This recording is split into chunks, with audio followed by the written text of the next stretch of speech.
Shalom, que la paix soit avec vous. Bonjour, bonsoir. Je suis excellent APM, l'apôtre Paul Messi, l'ange de l'Éternel qui se tient devant la face de Dieu et qui officie au ministère Céphen, le ministère colonne de feu et de nuée. Nous sommes au Gabon. Je vous souhaite la bienvenue à notre rencontre habituelle, cette émission intitulée Christ à l'œuvre.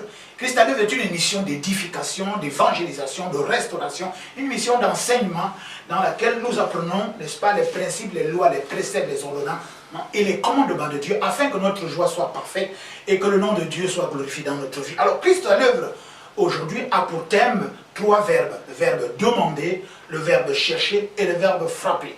Nous aurons pour verset de base, n'est-ce pas, dans Matthieu chapitre 7, du verset 7 au verset 8, je m'en vais lire la parole de Dieu, il est écrit: demandez et l'on vous donnera, cherchez et vous trouverez, frappez et l'on vous ouvrira.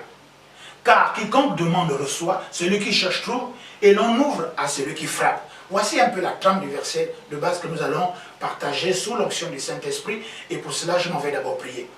Père de gloire manifesté en Jésus-Christ, nous voulons recommander ces instants, ces moments, cette antenne maintenant entre tes mains. Nous prions au nom puissant de Jésus, le Fils du Dieu vivant, que toute pensée captive soit ramenée à l'obéissance du Saint-Esprit. Tout raisonnement et toute hauteur qui voudrait s'opposer à la connaissance de Dieu soit sans effet.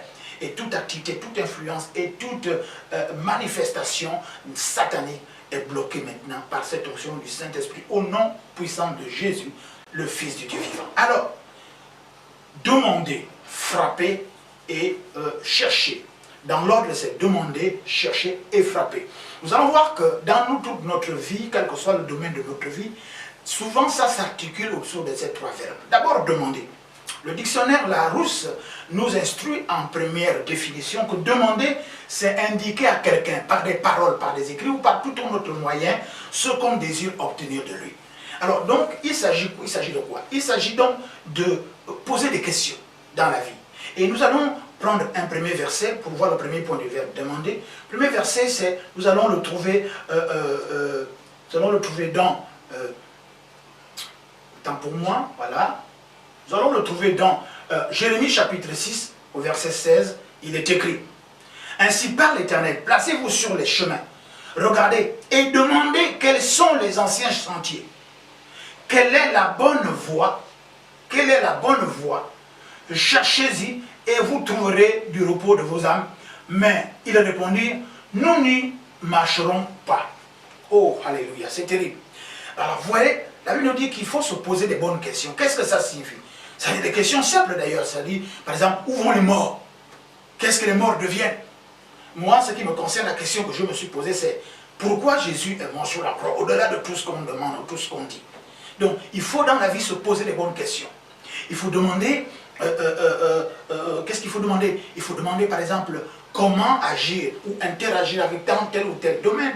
Il faut demander son salut, il faut demander sa route, il faut demander des explications, il faut demander sa voie, il faut demander les principes, à connaître les principes, il faut demander qu'on vous enseigne. Il y a des choses, n'est-ce pas? Est-ce que vous êtes assez humble pour demander qu'on vous montre la voie? Êtes-vous assez humble pour demander qu'on vous montre tel ou tel principe? Est-ce que vous êtes assez humble pour aller vers quelqu'un, même plus petit que vous, entre griffes, pour demander, n'est-ce pas, des explications, pour demander à savoir, pour demander à être orienté, à être enseigné? Il faut toujours demander. Où que vous alliez, si vous voyagez, si vous vous perdez quelque part, vous devez vous adresser à quelqu'un, vous devez demander. Et Dieu a oint des hommes, Dieu a oint des femmes, et même des jeunes gens, n'est-ce pas, qu'il faut poser des questions. Aujourd'hui, même avec les moyens, technologiques, nous ne pouvons plus nous perdre, n'est-ce pas? Nous ne pouvons plus nous perdre. Nous pouvons à tout moment nous retrouver. Parce que quoi? Parce que simplement, il s'agit, n'est-ce pas, pour quelqu'un qui est assez indiqué, pour quelqu'un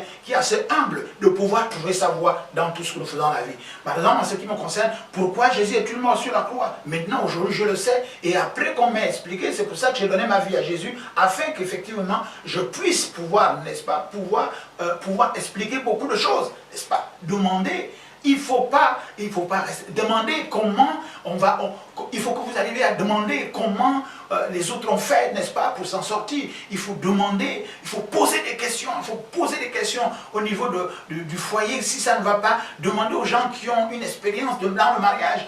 pour demander au niveau du travail, demander un emploi, demander des explications, demander des conseils, n'est-ce pas? Demander à savoir, c'est important parce que mon peuple périt par de connaissances. Osée 4:6, c'est ce que la Bible nous dit, n'est-ce pas? Également, il y a beaucoup de choses qu'on peut dire à propos de demander. Beaucoup de personnes ont des difficultés à demander. Beaucoup de personnes ont des difficultés à aller vers d'autres personnes pour pouvoir demander, pour avoir des conseillers. Et c'est pour ça que beaucoup de choses sont retardées chez vous. C'est pour ça que vous êtes bloqués. C'est pour cela que, bon, entre d'autres choses, nous ne pourrons pas être exhaustifs, bien sûr. Mais il faut aller demander pour être au courant. Il faut aller demander pour avoir le conseil. Il faut demander, n'est-ce pas, pour pouvoir... Et il en est même... Pour la vie sauvée de Dieu, n'est-ce pas? Il faut poser des questions aux évangélistes, poser des questions aux pasteurs que vous connaissez, à participer, je ne sais pas, à des émissions télévisées, ou bien par téléphone. Quand vous rencontrez un chrétien, posez-lui des questions, ou bien simplement, quand vous posez des questions, prenez donc la Bible, lisez-la. Il y a tellement de livres qui sont écrits sur la Bible et vous ferez, non pas votre opinion, mais par l'onction du Saint-Esprit. Le Saint-Esprit vous conduira dans toute la révélation de cette vérité-là, afin qu'effectivement, vous ne soyez pas perdus. Donc, c'est ce que nous pourrons dire légèrement, facilement, sur le verbe demander. Alors, donc, nous allons passer au deuxième verbe qui est le verbe chercher. Le verbe chercher, c'est le dictionnaire Larousse nous donne en première explication. Chercher, c'est se donner la peine pour trouver quelque chose ou quelqu'un. Vous voyez? Donc, dans la vie, il faut se donner la peine de chercher. Chercher un emploi, chercher un homme, chercher une femme, chercher la voie de sortie, chercher une explication, chercher, on va dire également le royaume des cieux, où on peut rechercher effectivement beaucoup de choses dans la vie. On peut chercher comment obtenir la santé, on peut chercher un médecin, on peut rechercher, que dirais-je encore, n'est-ce pas, une source de revenus, on peut rechercher, il y a tellement de choses qu'on cherche, n'est-ce pas? Vous ne pouvez pas rester dans ces conditions pour dire, bon, Dieu m'a oublié, je suis venu les choses de mon corps, c'est pour ça que vraiment je suis venu accompagner les autres sur la terre. Mais qu'avez-vous fait pour chercher? Vous ne pouvez pas être là simplement en spectateur pour attendre que les choses viennent vers vous. Non, chercher, c'est se mettre en mouvement, c'est poser des actes. Chercher, on cherche un emploi, on cherche un logement, on cherche le royaume des cieux, on cherche, comme je disais, un travail, on cherche une maison, on cherche un quartier, on cherche un principe, on cherche... il faut se mettre en mouvement. On cherche comment s'en sortir. On cherche comment les autres font. On recherche, n'est-ce pas, comment sortir de ce phénomène, comment sortir de cette situation. Il faut chercher des voies et moyens pour sortir de cette situation. Il faut chercher des voies et moyens pour sortir de la pauvreté. Il faut chercher des voies et moyens pour sortir de cette malédiction, pour sortir de ces blocages, pour sortir de tout ce que nous avons comme effectivement obstacle devant nous. Il faut rechercher comment s'en sortir. Il faut chercher, il faut chercher. Il faut se donner la peine. Le dictionnaire là nous dit chercher, c'est se donner la peine pour trouver. Il faut donner, et celui, la Bible nous dit, c'est celui qui cherche, qui trouve.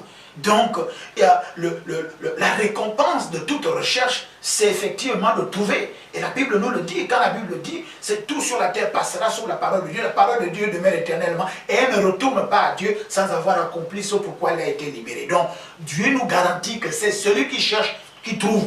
Donc, cherchez à vous en sortir. Cherchez à sortir de cette bénédiction-là. Cherchez, peu importe comment vous cherchez, mais dès que vous cherchez, n'est-ce pas, et que vous demandez à Dieu, Seigneur, conduis-moi, guide-moi où je pourrais chercher. Et ce chercher-là, nous allons prendre un verset dans la Bible, une référence, donc Lévitique chapitre 19 au verset 31, il est écrit. Ne vous tournez point vers ceux qui invoquent les morts, ni vers les devins, ni ne les cherchez point, de peur que vous soyez avec eux, je suis l'Éternel votre Dieu. La Bible nous recommande, en premier ressort dans cette affaire de chercher, dans le rechercher, qu'il ne faut pas que nous commettions l'erreur d'aller vers ceux qui invoquent les morts, qui invoquent les esprits, qui pratiquent la divination, vers ceux qui pratiquent les rites initiatiques ou traditionnels ou importés, de peur que nous allons nous souiller avec avec des esprits impurs, n'est-ce pas? Pourquoi? Dieu nous dit simplement, tournez-vous, n'est-ce pas? Il faut absolument que nous puissions nous tourner vers l'Éternel. Il dit, recherchez l'Éternel, je suis l'Éternel, je me laisserai trouver par celui qui me cherche. Donc, vous qui cherchez la délivrance, vous qui cherchez la guérison, vous cherchez la bénédiction, vous cherchez, je crois, le mariage qui vient de l'Éternel, vous cherchez la paix, la joie, l'amour, la félicité, la maîtrise, et toute grâce et toute sécurité, n'est-ce pas, qui vient de Dieu. Dieu dit, il faut vous tourner vers l'Éternel. L'Éternel, c'est quoi? Tourner vers la parole de Dieu. La parole de Dieu, vers ceux qui annoncent la parole de Dieu, et allez vers eux, posez-leur la question, et dites ce que vous avez, afin qu'effectivement, ils vous prennent en charge, n'est-ce pas? La Bible déclare que Dieu a oint, il a établi des champs afin que nous ne vivions plus de la vaine manière de nos parents, c'est-à-dire que chacun allait vers ses dieux, les dieux de ses pères, les dieux de ses ancêtres. Mais non, il s'agit maintenant de tourner vers le Dieu vivant afin que notre vie change. Alléluia. Alors, le deuxième point, le troisième point, n'est-ce pas? Mais quel deuxième point du verbe chercher? Nous allons voir ça dans Psaume chapitre 10, verset 4. Il est écrit, le méchant dit avec arrogance, il ne punit pas. Il n'y a point de Dieu. Voilà toutes ses pensées. Voilà. Donc, qu'est-ce que nous voulons ressortir? Nous voulons ressortir que ne soyez pas fiers au point de ne pas chercher Dieu, au point d'être arrogant, au point d'être sûr de vous, imbuté de votre personne. Mais vous venez d'où? Vous venez du ventre de votre père, de votre mère, et après. D'autres disent que la terre a été créée par un Big Bang. Très bien. Le Big Bang, c'est une explosion. Mais maintenant, qui a mis des choses qui devaient exploser? Donc, des choses qui devaient exploser sont venues d'elles-mêmes comme cela. Et nous, en Christ Jésus, nous qui sommes des croyants, quel que soit même d'ailleurs, quel que soit même croyant, nous savons qu'il y a un être suprême que nous appelons Dieu, Dieu, Jéhovah, le créateur de toutes choses. Parce que si vous dites que la terre a été créée par un Big Bang, très bien, maintenant, nous disons que c'est Jéhovah, c'est le Dieu Tout-Puissant, c'est l'Éternel des armées, qui a mis en place, n'est-ce pas, les choses qui, d'après vous, devaient exploser. Mais nous savons, et nous croyons, la Bible nous dit, au commencement était la parole était avec Dieu, et Dieu a créé, et Dieu a parlé. Il a créé au moyen de sa parole, et tout ce qui existe a été créé par sa parole. Et rien de ce qui existe n'a été créé sans la parole. La parole est essence et substance. Et ceux qui ont reçu cette parole, elle leur a donné le pouvoir de devenir enfants de Dieu, lesquels ne sont plus ni de la volonté de la chair, ni de la volonté du sang, mais de la volonté de Dieu. Continuons dans cette histoire. Donc, il ne s'agit pas d'être arrogant, d'être fier, d'être orgueilleux, pour dire que bon, je n'ai pas besoin de rechercher Dieu, parce que le moment venu, n'est-ce pas, chacun de nous va se retrouver. Le quatrième point que nous allons examiner, c'est rechercher Dieu. Écoutez, nous allons voir ça encore toujours chercher Dieu. Psaume 14, verset 2. L'Éternel du haut des cieux regarde les fils de l'homme pour voir s'il y a quelqu'un qui soit intelligent, qui cherche Dieu. Qu'est-ce que nous voulons ressortir? Nous voulons ressortir que Dieu cherche à voir si vous êtes sage et suffisamment intelligent pour le chercher. Donc pour Dieu, celui qui cherche Dieu, c'est celui qui est sage et celui qui est intelligent. Donc si vous ne cherchez pas Dieu, pour que c'est clair, la Bible déclare que malgré vos 1001 diplômes, malgré votre savoir, malgré votre profil ésotérique, des rites initiatiques traditionnels ou importés, malgré votre convenance ou bien votre accoutumance ou bien vos alliances et vos pactes mystico-religieux ou exotériques, mais Dieu dit vous n'êtes pas intelligent du tout, vous n'êtes pas sage, parce que vous ne le cherchez pas. Voilà le cinquième point. Nous allons rapidement avancer dans cette affaire. Le cinquième point, c'est chercher Dieu rapidement de tout votre cœur. Et cela, nous le trouvons dans Psaume chapitre 63, verset 1, il est écrit. Oh Dieu, tu es mon Dieu, je te cherche. Mon âme a soif de toi, mon corps soupire auprès de toi, dans une terre aride, desséchée et sans eau. Oui, c'est la formule lui second, n'est-ce pas? Recherchez pour trouver Dieu, cherchez Dieu tôt maintenant. Il est temps, n'est-ce pas? Il faut que vous ayez faim et soif de Dieu. Votre âme soupire, n'est-ce pas? Votre vie a besoin de Dieu. Votre foyer a besoin de Dieu. Votre travail a besoin de Dieu. En fait, tout ce que vous faites doit être articulé. Tout ça est asséché. Tout ça rencontre des problèmes parce que ça n'a pas... Il n'y a pas Dieu. Dieu n'est pas le chef. Dieu n'est pas, on va dire, le générateur de toutes ces choses-là. Même si pour l'orgueilleux dit, moi j'ai tout ce qu'il faut, j'ai de l'argent, j'ai des voitures, je voyage, je peux faire ci, cela. Mais au fond de vous, vous le savez. Quand vous êtes le soir ou le matin, à tout moment, quand vous vous ressaisissez, vous regardez dedans de vous, vous voyez bien que vous êtes malheureux, vous voyez bien qu'il vous manque quelque chose. Vous avez d'après vous la plus belle femme du monde, vous avez d'après vous la plus belle voiture, vous pouvez voyager, vous avez autant d'argent qu'il vous faut, mais pourtant vous avez toujours cette soif, n'est-ce pas, d'acquérir des choses. Or, en Christ Jésus, nous avons la soif et la fin de la paix, de l'amour, la joie, toutes ces choses dont Dieu parle dans Galates chapitre 5, verset 22. N'est-ce pas, la paix? L'argent ne donne pas la paix, seul Dieu donne la paix. L'argent ne donne pas l'amour, n'est-ce pas? Vous ne pouvez pas acheter l'amour. Vous pouvez acheter une relation, vous pouvez payer des choses, mais l'amour, c'est l'amour est de Dieu. Alléluia. Alors nous allons voir un sixième point. Sixième point, c'est chercher Dieu pendant qu'il peut être trouvé. Et ça, nous allons voir dans Ésaïe 55, du verset 5, verset 6 au verset 7, il est écrit. Cherchez l'Éternel pendant qu'il se trouve. Invoquez-le tandis qu'il est prêt. Que le méchant abandonne sa voie et l'homme d'iniquité abandonne ses pensées. Qu'il retourne à l'Éternel, qui aura pitié de lui, à notre Dieu, qui ne se lasse pas de pardonner. Vous voyez, Dieu ne se trouve pas toujours. Cherchez-le pendant que vous pouvez le trouver. Cherchez-le pendant que vous êtes en bonne santé. Cherchez-le pendant que les choses marchent bien. Cherchez-le pendant que vous êtes même jeune dans cette vigueur-là. Cherchez-le pendant, effectivement, que vous pouvez rire et sourire. Cherchez-le pendant que vous êtes dans l'abondance. Cherchez-le pendant que vous pouvez voir, n'est-ce pas, toute votre famille peut contempler beaucoup de choses. Dieu ne se trouvera plus aussi facilement après, n'est-ce pas? C'est le moment, n'est-ce pas, de rechercher Dieu et pouvoir le trouver. C'est ce que nous venons de lire dans Ésaïe 55, verset 6, verset 7. Septième point avant ce dernier point, parce que nous ne pourrons jamais être exhaustifs. Nous avons sélectionné 8 points. Alors, maintenant nous allons parler du verbe frapper. Frapper, en première définition, le dictionnaire l'a nous dit donner, n'est-ce pas, un ou plusieurs coups à quelqu'un ou à quelque chose, pour se faire remarquer. Pour retenir. Alors, il dit ici, vous devez frapper à la porte du paradis. Vous avez vu que même si vous devez aller quelque part, vous devez frapper à une porte. Vous voulez qu'on vous ouvre la porte, vous voulez qu'on vous ouvre la porte du cœur, vous voulez qu'on vous ouvre la porte d'une famille, vous voulez qu'on vous ouvre la porte du travail. Donc il faut toujours aller frapper, c'est toujours, tout ça induit toujours un mouvement. Nous allons lire ça dans Luc chapitre 13, verset 24 à 27. Alors, il est écrit ceci. Efforcez-vous d'entrer par la porte étroite, car je vous le dis, beaucoup chercheront à entrer et ne le pourront pas. Quand le maître de la maison sera levé et aura fermé la porte, et que vous étant dehors, vous commencerez à frapper à la porte en disant « Seigneur, Seigneur, ouvre-nous » Il vous répondra « Je ne sais pas d'où vous êtes ».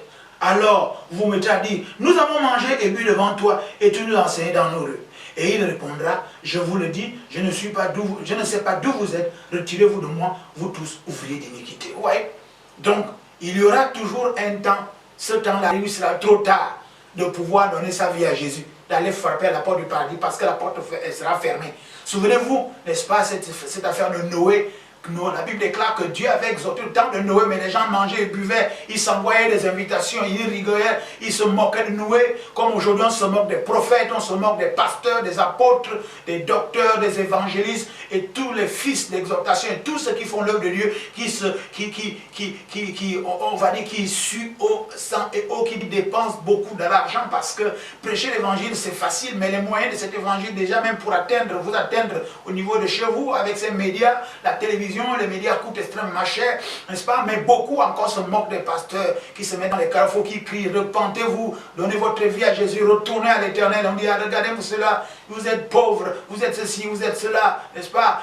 On les invective, on les méprise, comme au Gabon, dans mon pays, moi je suis gabonais, regardez comment on méprise les pasteurs, regardez comment on les catalogue. Pourtant il y a des intellectuels là-dedans, il y a des médecins, il y a des avocats, il y a des docteurs, il y a même des plus intelligents que ceux qui sont membres du gouvernement, mais eux ils ont décidé de ne pas être dans des compromis, donc, ils ont décidé de ne pas fléchir les genoux devant balle, ou bien de faire toute autre compromission, de souillure, comme nous avons vu, invoquer des esprits impurs dans les rites exotériques, traditionnel ou importé du mysticisme qui ne dit même pas son nom, ne sait même pas ce qu'on trouve là-dedans, mais la finalité de toute chose, vous irez en enfer. Donc, je voudrais simplement vous dire que repentez-vous, c'est le moment de dire, n'est-ce pas? Dieu dit, à un moment, il faut absolument dire, à un moment, la porte sera fermée. On se moquait de Noé, on se moque de l'église. Regardez comment on se moque de l'église du Gabon. Regardez comment on se moque des pasteurs, des évangélistes et tous ceux qui sont au Gabon. Regardez comment on nous méprise. Mais un jour, notre Dieu nous vengera. Un jour, n'est-ce pas? Vous tous qui commettez l'iniquité, vous serez l'Éternel Dieu. Souvenez-vous, quand vous lisez la Bible, ceux qui ont crucifié Jésus, maintenant ce jour-là, quand la terre s'est mise à trembler et que les sépulcres se sont ouverts et qu'on a vu les morts ressusciter. Ils ont dit, oh, assurément, c'était vraiment le Fils de Dieu que nous avons tué. Et aujourd'hui, jusqu'à génération en génération, il pèse cela lourdement. C'est pour ça que je vous exhorte maintenant de donner votre vie à Jésus.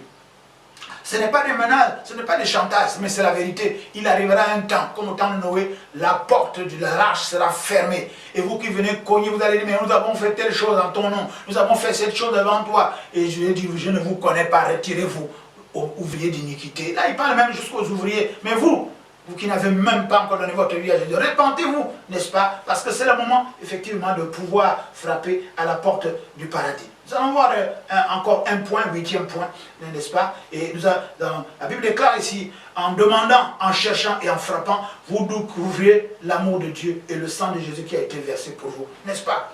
Il dit, en demandant des choses de Dieu, en recherchant les choses de Dieu, en frappant à la porte du paradis, en frappant à la porte des églises, en frappant à la porte de tout lieu de culte où Dieu est invoqué dans sa grâce et dans sa bonté, dans sa puissance, parce que c'est le moment de le faire, et bien, n'est-ce pas, vous allez fertilement découvrir l'amour de Dieu et le sang qu'il a versé sur la croix de Golgotha pour vous. Voilà ce que je voulais partager avec vous sur l'onction du Saint-Esprit. Ce sont des petits mots simples, ce sont des verbes simples, le verbe demander, le verbe chercher, le verbe frapper. En fait, ce verbe qui est un verbe de mouvement s'articule, n'est-ce pas, et induit, n'est-ce pas, toute démarche dans notre vie, que ce soit dans les foyers, que ce soit dans le travail, encore plus dans ce qui concerne l'œuvre de Dieu. Encore une fois, shalom, shalom.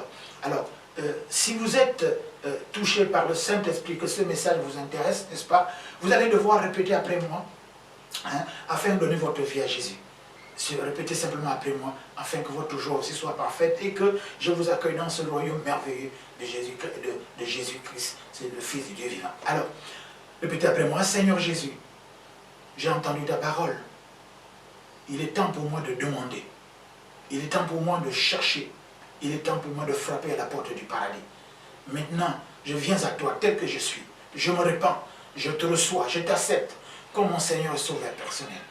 Prends ma vie en main et je te remercie. Nous venons ainsi de prier simplement au nom puissant de Jésus, le Fils de Dieu vivant. Vous voyez, c'est un miracle extrêmement extraordinaire. Comment un être de chair comme nous, en donnant sa vie à Jésus selon Romains chapitre 10, en croyant du cœur, en confessant de la bouche, n'est-ce pas, que nous devenons enfants de Dieu et nous obtenons le salut. Et la Bible nous dit dans 2 Corinthiens chapitre 5, verset 17, lorsque quelqu'un est en Christ, il devient une nouvelle créature, les choses anciennes sont passées et toutes choses deviennent nouvelles. Maintenant, je vais prier avant de donner quelques recommandations. Père de gloire, manifesté en Jésus, je te bénis et je te remercie pour cet homme, cette femme, pour ce jeune homme, pour toutes ces personnes qui viennent de donner leur cœur. Merci de leur donner ton Saint-Esprit. Merci de prendre leur vie en main.